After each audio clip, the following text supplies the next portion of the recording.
please come, preach for us.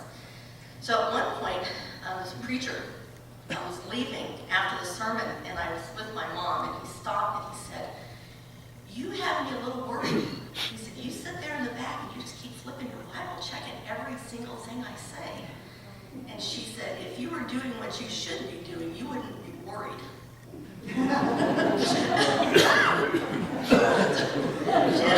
had people shaking in her boots. In their boots. It was great. My mom loved her country. She was committed to her country second after being committed to her God. And it was a deep commitment. It wasn't one of those, "Oh, I voted for so-and-so, I'll hand out pamphlets." She was committed.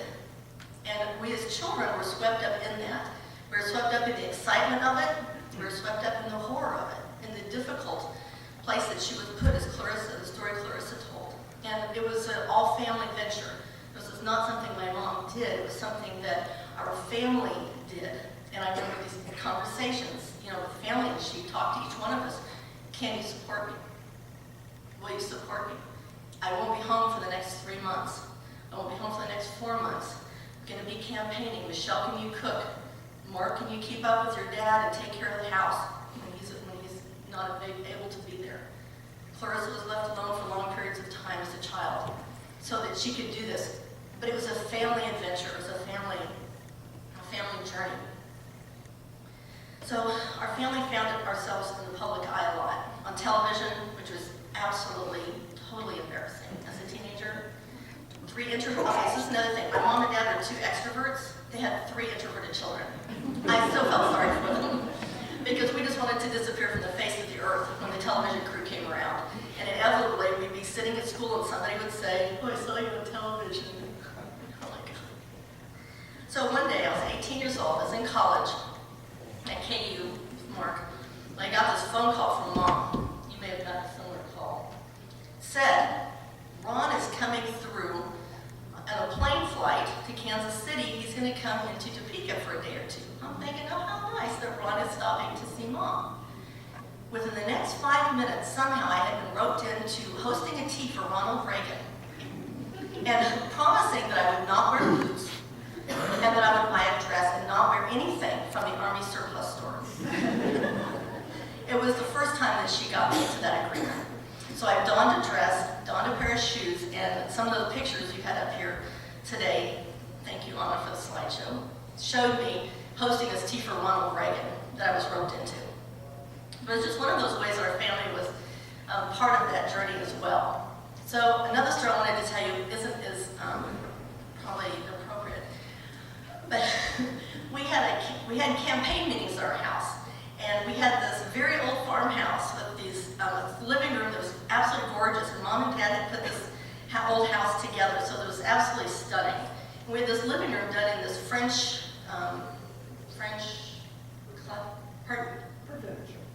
provincial. We had long velvet drapes, and we had the paneled walls and the velvet couches, and we had classical music from these reel-to-reel player that sound was fantastic.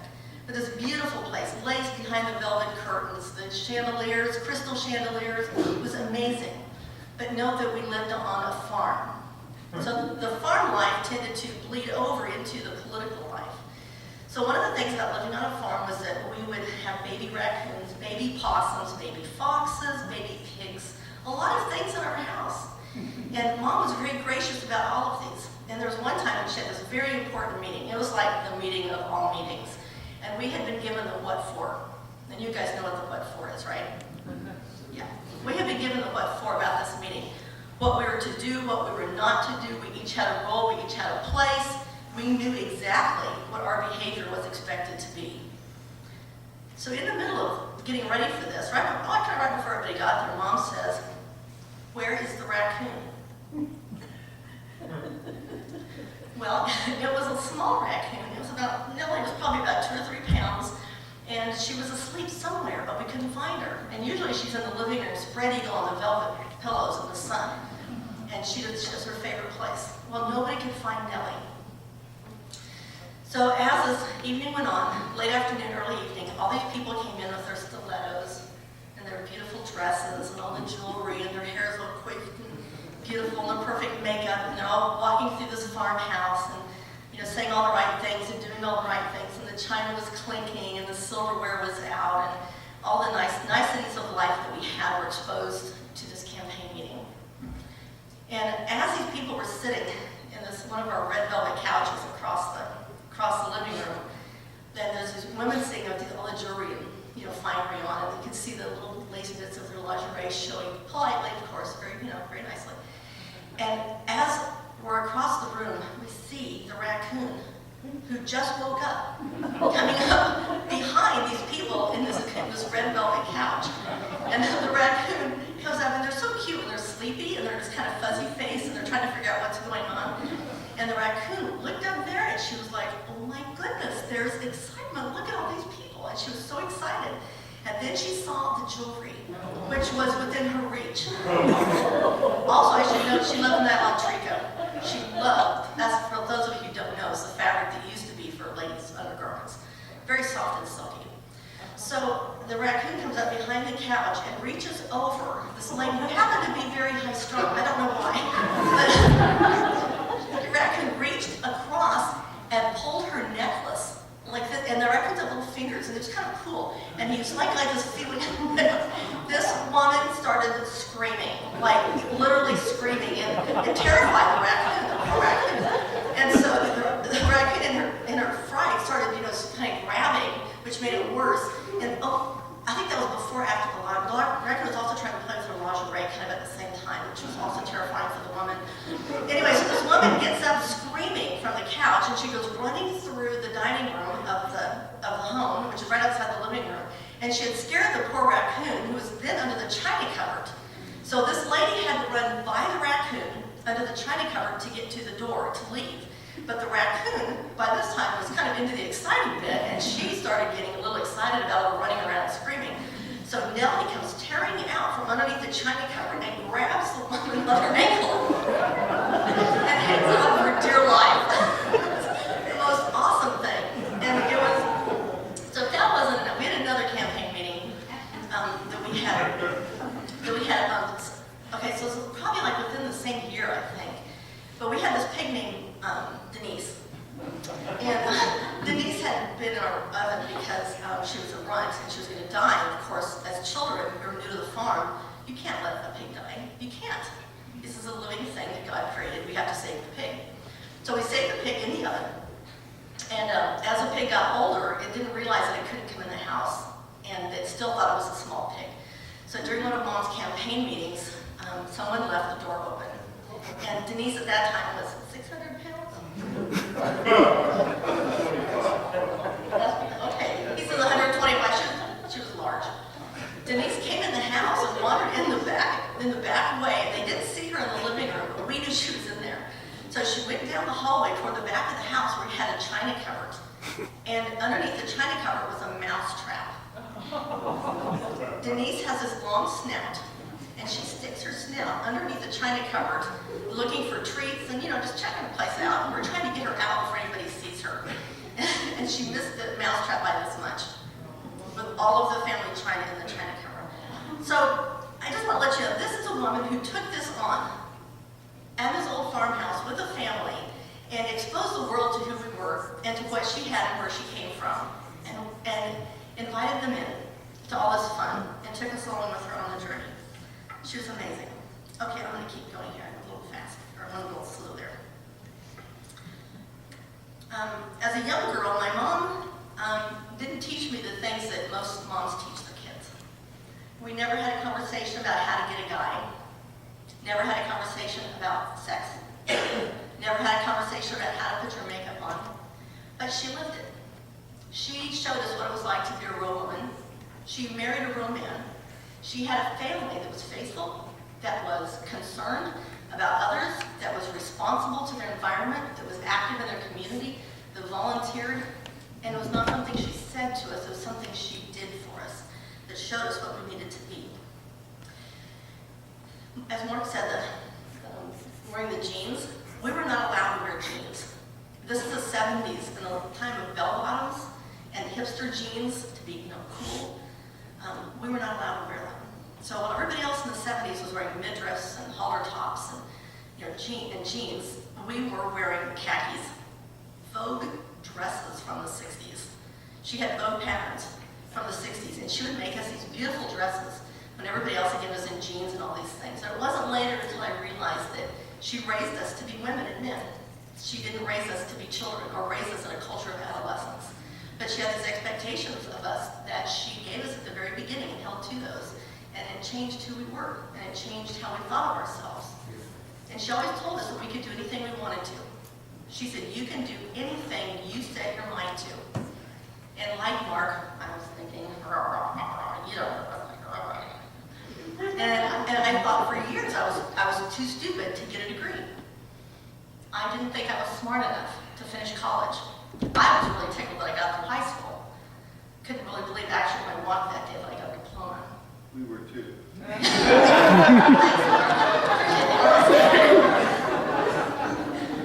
Punchline is, with Mom's support and belief in me, I was able to attain a master's degree, doctorate degree, and I'm 2 classes short of another master's. Because my mom believed in me. You know, she said from the very beginning, you can do anything you want to. Well, it took me 50 years to get there, but I did because of my mom. Okay, I'm going to cut this short because it's too long, but I just wanted to say one more thing about the fabric. So, the fabric, all my life we have had fabric in our house, a lot of fabric, and so many of my memories were around Bernina and at 4-H with my mom, and she taught us all how to sew.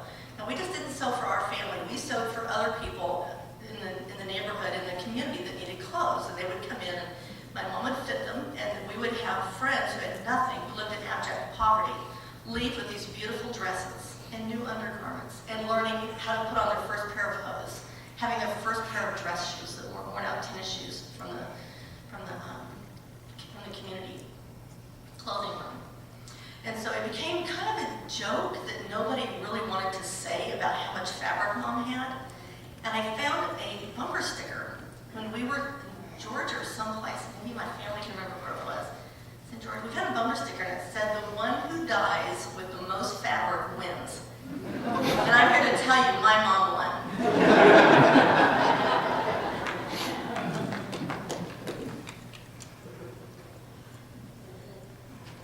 I've got to go next because I'm sitting in Michelle's seat.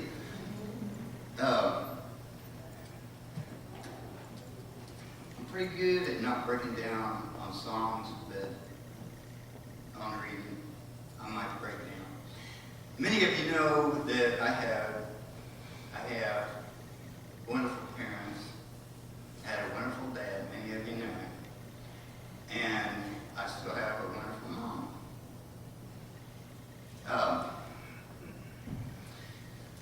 My long story short, I didn't have too good of a marriage, my second marriage. And I quit going to church. I didn't really care. I was working a lot of hours, and Sunday morning came around, it was like, Anyway, Hal said one day to me, on a Saturday, Doug, just get a pair of jeans on, come on over here and live here. I finally did because he kept saying it over and over. So I wanted to please him. As many of you know, I'm at Libertyville every Sunday with Mark, Janice, and the rest of the family. They're very special to me. Sometimes I think my last name's Strong.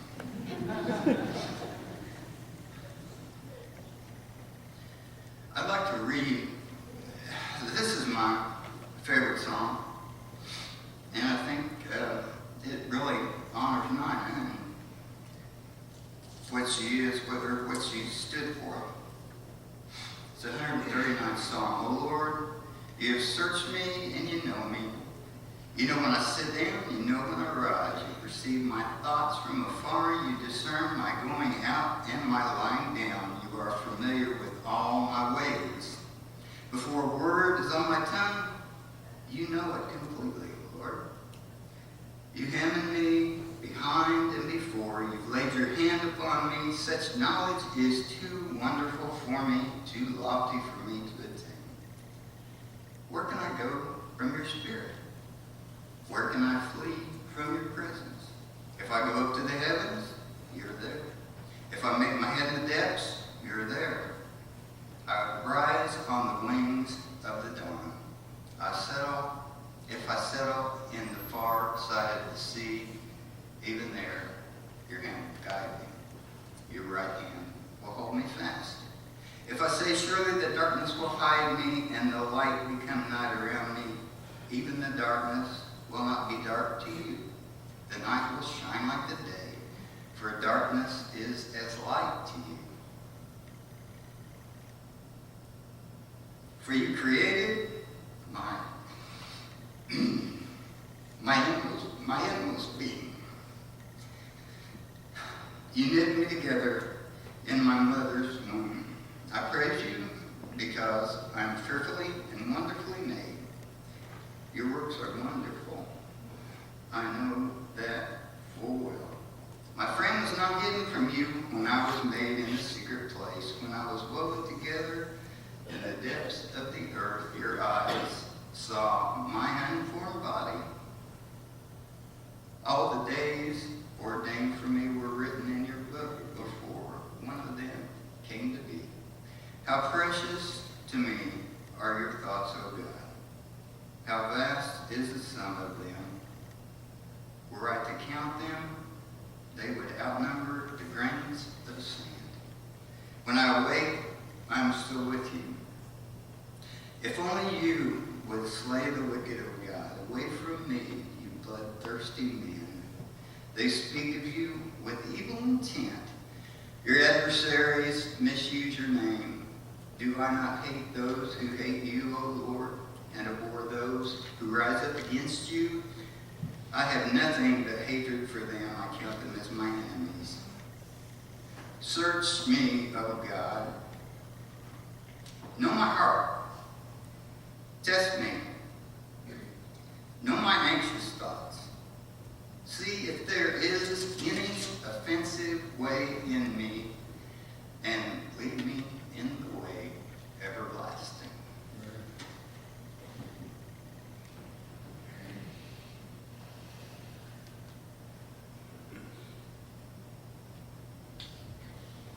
Hey there. I want to talk about my grandma. See if I can do it without breaking down.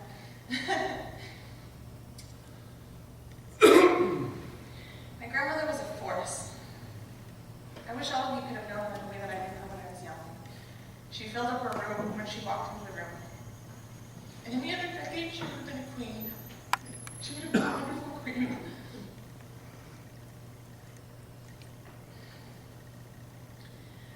She loved to tell me the story about how she drove all night in the pouring rain and bullied the security guard into letting her in after visiting hours.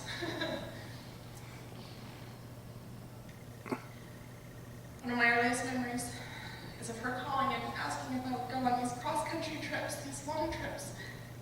We would drive back and forth doing genealogy work. We took gravestone rubbings, hundreds of them. I used to think Grandma and Grandpa lived at the airport. I always wanted to go there. That's where Grandma and Grandpa were. My very earliest memory is of the time Grandpa fed me peanuts on the airplane, and I loved the peanuts. And so I kept begging for more peanuts, and so he'd give me more peanuts. And then when we got to the house that night, and Grandma had to take me to the bathroom in the middle of the night, she tripped, and I fell, and all the peanuts came out of my mouth, and they scattered all over the floor, and she thought they were my brand new teeth, and she panicked, and I panicked, and I didn't know what was happening. And Grandpa came out, and he panicked, and it was just peanuts, and she laughed, and it was such a relief that my teeth were still intact.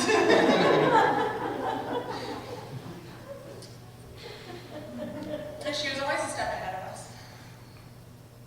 She'd always thought of what we said and already had an opinion on it. And every time she called and asked if I wanted to go with her, I always said, I'm half fat.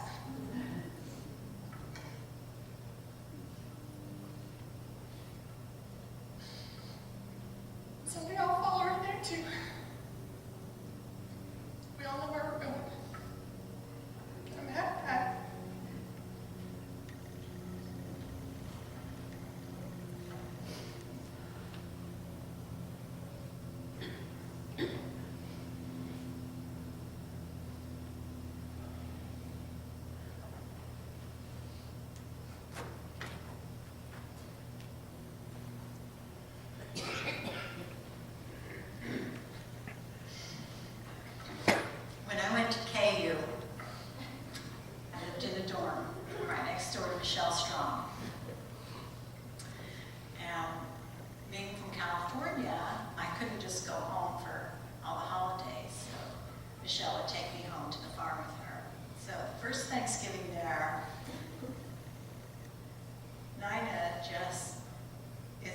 such an amazing cook, and the meal that was so wonderful. And I especially remember the cinnamon rolls for breakfast. Huge. So good. After Mark and I married, I remember Nina getting in her car, and she would just drive across the country, from Kansas to California, from California to Texas, from Texas to Georgia. She just was fearless. She knew every stop along the way, what the best restaurants were, where she stayed the night, and she remembered every detail, every road. She knew all the roads. When I started having children, I remember her visiting, and I'd be complaining about how terrible my life was. It was so hard. And Mark was horrible. And everything was so bad.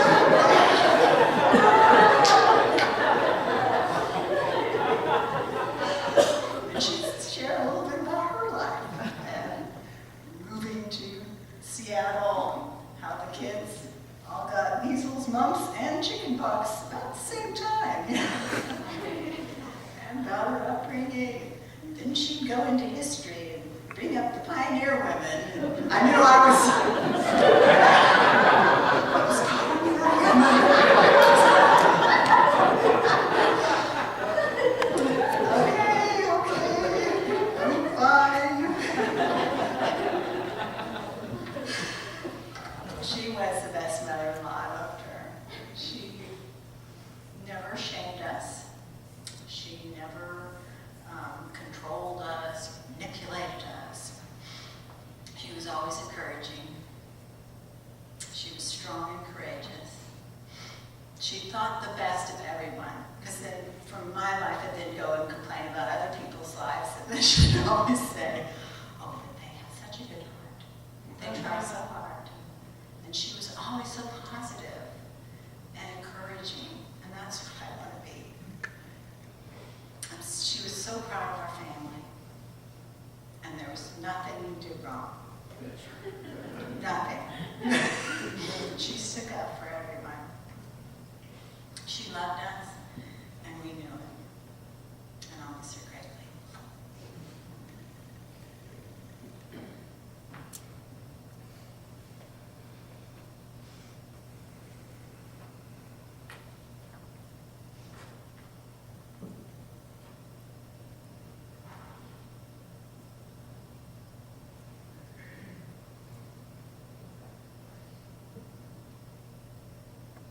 Someday when my last line is written, someday when I've drawn my last breath, when my last words on earth have been spoken, and my lips are sealed in death, don't look on my cold heart in pity, don't think of me as one dead.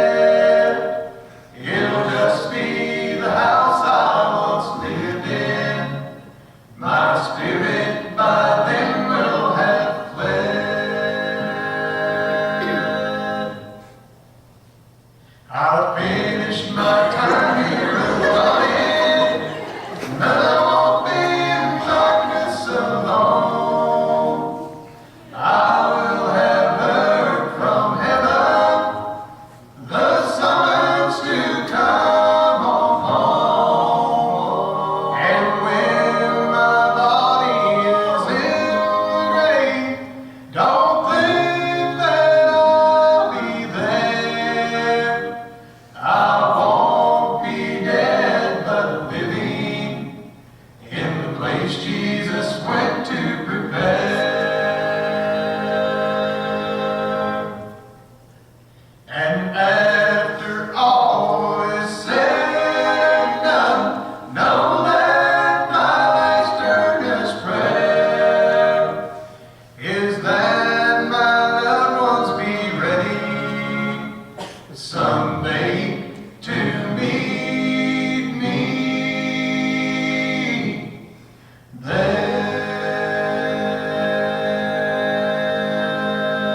reach closure. We have given her her due. And as we finish this battle, this war, as Satan and his angels fight for her soul at this moment, I know Jesus Christ is alive. I know there are angels protecting her. I know, without a shadow of a doubt, that she rests. She's asleep. And for her, time has stopped. She closed her eyes. And we're still here, but her eyes are closed. And the next moment, isn't it so exciting? The next time she opens her eyes, it's going to be heaven. It's going to be amazing. It'll be a new body.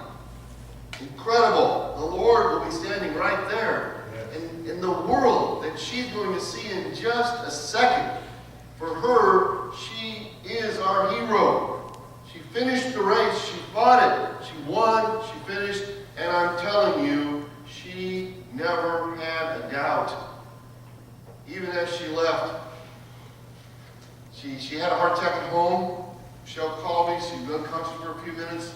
We got there. She'd come back. She was slurring her speech, and her eyes weren't focused, and she couldn't raise her hands, and she was struggling. We called 911, and they showed up. And by the time they got her on the gurney thing, she perked up, raised her head up. Her eyes were bright again. She was talking to us again. And Dad was in Texas at a Bible seminar, and so she's saying to us while they're wheeling her out, she's saying, "Don't call Dad. Don't call Dad." Not because she didn't want him to find out. She said, "I want him to have a good time." She didn't want to upset. She wasn't thinking of herself. She wasn't fearing death. And I just got to tell you this story before we close, about a couple stories.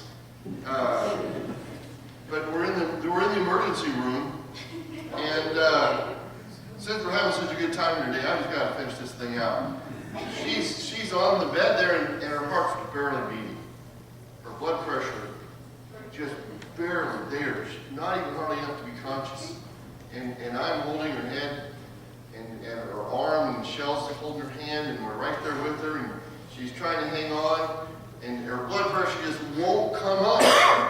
And it was like an hour, and then they're doing all this stuff and tubes and stuff. And so finally the emergency room doctor comes in. You have to be a cardiologist. I kind of know him from selling my drug fast. And so I felt a little more comfortable kind of knowing who he was. So he's standing on the other side of Mom getting ready to do something. And I remember the story. When Ronald Reagan was shot, just before Ronald Reagan went under the anesthesia, he looked at the anesthesiologist and says, "Are you a Republican or a Democrat?" True story. So we're sitting there in the room. I mean, there's nothing to lose here, guys, right? She's barely hanging on. I'm pulling all the stops, whatever I can do. So I just said, I was right by her head, right there by her head, and I said in a real loud voice to the cardiologist, "By the way, are you a Republican or a Democrat?" But he just stopped. He looks at me. He's like, "Oh my God, what am I going to say, you know?" No, seriously, we need to know. Are you a Republican or a Democrat? And so, the nurses are all in the room. Of course, the guy's so nervous by this point, he didn't know what to do. And he finally says, "I'm a Democrat." And I said, "Oh my gosh, you know, I'm sorry to hear that," but I said, "There's still hope for you because she's still here." And guys, it could be coincidence. But I'm telling you, and there were witnesses here today, her blood pressure started rising. I'm telling you, within about a minute or two, it was up to like 153/70. And it would have been 50/37. And yeah, they thought the nurses actually started checking the machine, and what an incredible story. Her heart rate got stronger, and man, she was back in the battle. And I know you can't believe it. You probably have no idea, but I day. And was getting spanked every day because I couldn't help but tease my sisters. I just couldn't help it, right? It just came over me. And my mom, unfortunately, while she had many great attributes, she wasn't that strong, and she couldn't hit that hard. And eventually, I didn't even cry. And I was like, I don't care. Spank me as much as you want to. You're not getting to me, you know. And so she'd always come back with, you just wait till your dad gets home. Well, here he'd come over, we're about 5 o'clock, he'd be pulling into the driveway of our farm, and I mean, literally, the sun would go black. The moon would change to blood. And here'd come Dad, and in just a few minutes, there would be weeping and wailing. There was gnashing of teeth as he smoked our little behind. All of his hand, it wore us out. But I tell that story to let you know my mother then would always come in and hold us and tell us how much she loved us. And that love, though she didn't always have that love as a child, she made sure that we knew she loved us. And it's her love for us that helps me know God's love for her. I have no doubt that she is safe in the overwhelming love of God. Her soul is protected. She sleeps in peace. And we just look forward to that moment when she opens up her eyes. But in the meantime, we're here. We have to say goodbye, and today I'm so thankful that it's been a celebration. And as we close out, it's important that we do say goodbye, because we're still here and she's up there. And there's an Irish song. I always hate to be, I don't want to offend anybody, so we're going to say this is a coffee song, because the song is about one who's fallen. And they come back together and they raise their glass one last time. And the title of the song is The Parting Glass. And so, if there was a coffee drinker, it was my mom, so we're going to have it be our parting cup of coffee. But I want to read the words to you. We'll have a prayer, and then Ray will play the song, and when the song is over, we are dismissed. You're invited to a wonderful luncheon that's been prepared just to continue our fellowship, to share more stories. We're all a family, and you're all invited. The parting glass. Oh, all the money that ere I spent it in good company. And all the harm that ere I've done, alas, it was to none but me. And all that does for want of wit, to memory I now can't recall. So fill to me the parting glass. Good night, and joy be with you all. So fill to me the parting glass, and drink a health whate'er befalls, and gently rise, and softly call, good night, and joy be to you all. Oh, all the comrades that e'er I've had are sorry for my going away, and all the sweethearts that e'er I've had would wish me one more day to stay. But since it falls into my lot that I should rise, and you should not, I'll gently rise and I'll softly call, good night, and joy be with you all. I'll gently rise and I'll softly call, good night, and joy be with you all. Let's bow. Almighty God, we thank you so much for Nina, for all that she's meant to each of us, for the way you used her so powerfully in this earth. As we leave her today, help us to take with us in our lives the courage that she showed. Help us to live the faith that she lived. Help us to know the fellowship that she enjoyed and the love that she had for every human being. Be with us now as we go and share in this meal. Bless the meal and bless our time of fellowship together. In Jesus' name. Praise me and play the song. All the money that I spent it in good company, and all the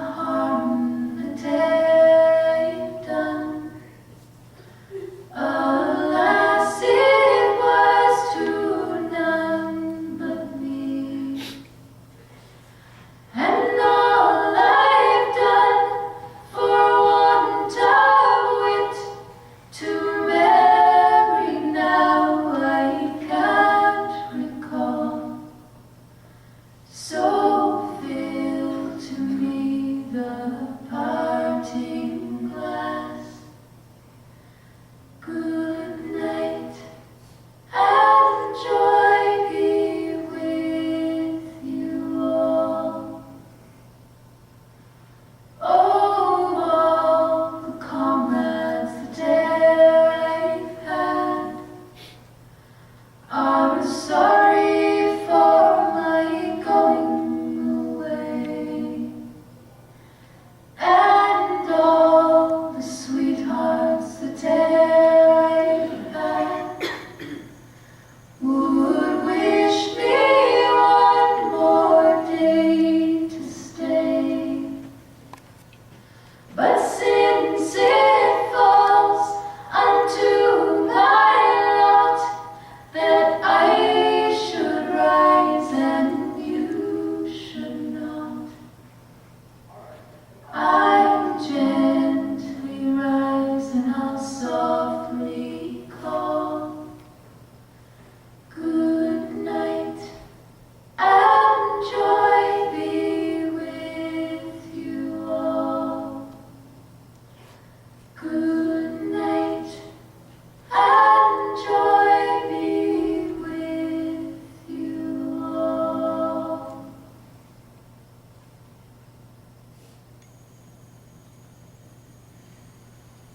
Thank you all.